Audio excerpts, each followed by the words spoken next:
મહારાષ્ટ્રના ધુલેમાં કાર્યરત tiger group ભારતના સભ્યો આજે સુરતમાં પહોંચ્યા હતા. સુરતમાં ટાઈગર ગ્રુપ ભારતની સ્થાપના કરવા અને યુવકોને ગ્રુપમાં જોડાવા માટે એક મિટિંગનું આયોજન કરવામાં આવ્યું હતું. આ ગ્રુપ બિન રાજકીય છે, જેમાં સામાજિક કાર્યો કરવામાં આવે છે. આ ગ્રુપમાં મુખ્ય તાનાજી ભાઉ જાદવ છે, જેમના માર્ગદર્શન હેઠળ મહારાષ્ટ્રમાં આ ગ્રુપના સભ્યો કામ કરે છે.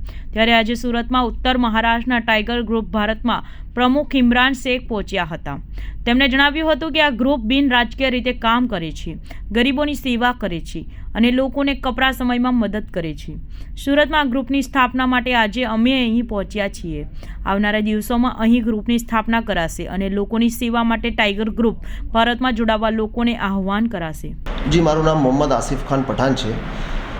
આસિફભાઈ, આજે શું પ્રોગ્રામ? જી, આજે અમારા ભારત રાજ્યની અંદર ઘણા સમયથી એક સ્થાપિત લોકોની સેવા અર્થે એક સેવા ને એક ટ્રસ્ટ ચાલતું આવેલ છે, જેમનું નામ છે ટાઈગર ગ્રુપ. આજે ટાઈગર ગ્રુપ ઘણા સમયથી 15 થી 20 વર્ષથી લોકોને સેવા અર્પિત કરી રહ્યો છે.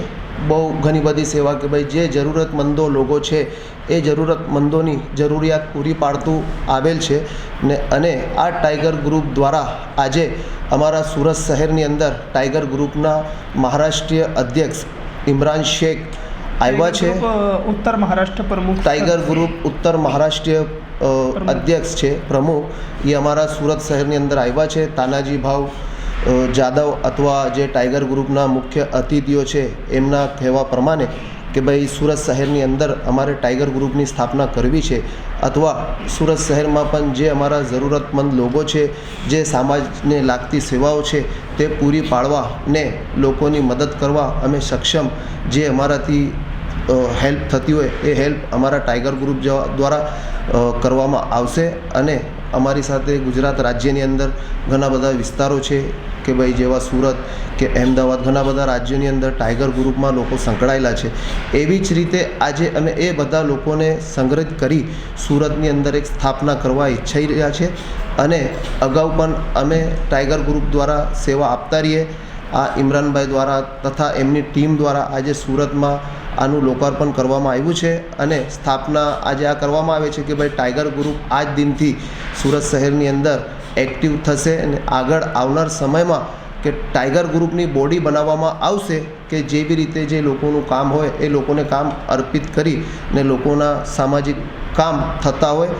જય હિન્દ, જય ભારત. અનિલભાઈ એમ દુબે. હું ટેક્સટાઇલ માર્કેટમાં આપણા ઓફિસને રીતે ચાલુ કરું છું. બીજું શું છે કે મારા ટેક્સટાઇલમાં ફોસ્ટમાં મેમ્બર પણ છું. અને બીજું ટેક્સટાઇલમાં કોઈ પણ કામ થાય આપણે એ લોકોને નક્કી કરીને પછી બેસાડીને કામ કરું છું. અનિલભાઈ, આજે શું ફોસ્ટમ હા આજે એ ભાઈ શું નામ છે ભાઈ? ઇમરાનભાઈ આવ્યા છે, એના સ્વાગત કરું છું. મારા ઓફિસ પર એ પધારે છે. આજે પહેલી વાર આવ્યા એટલે નવી વરખાણ થાય છે, પછી આવતા જ રહે છે. મને બહુ ખુશી થઈ કે આપણા સુરતમાં ટાઈગર ગ્રુપના નવું સ્થાપના થાય છે. એના સુનીને મારે બહુ સરસ લાગે છે, બહુ ગમે મને. જે સપોર્ટ થાય આપણે બધા મળીને એ વચ્ચે કામ કરવાનું છે. શું કહેવું છે બાબતમાં? એને બાબતમાં તો મારે અત્યારે તો કંઈ નહીં કહેવાનું, કેમ કે નવું વરખાણ છે. પછી આપણે જોડાવે ને પછી ખબર પડે તો જે થાય એવું આપણે નક્કી કરી લઈશું. ઓકે, બરાબર. જેટલા સ્થાપના થાય પછી એને જેટલા વિસ્તાર થવું જોઈએ વધારવાના છે આપણે. ઓકે, સમાજ સેવા કરવાનો જે આપણે કાંઈ જોડીને કરી દેવાના.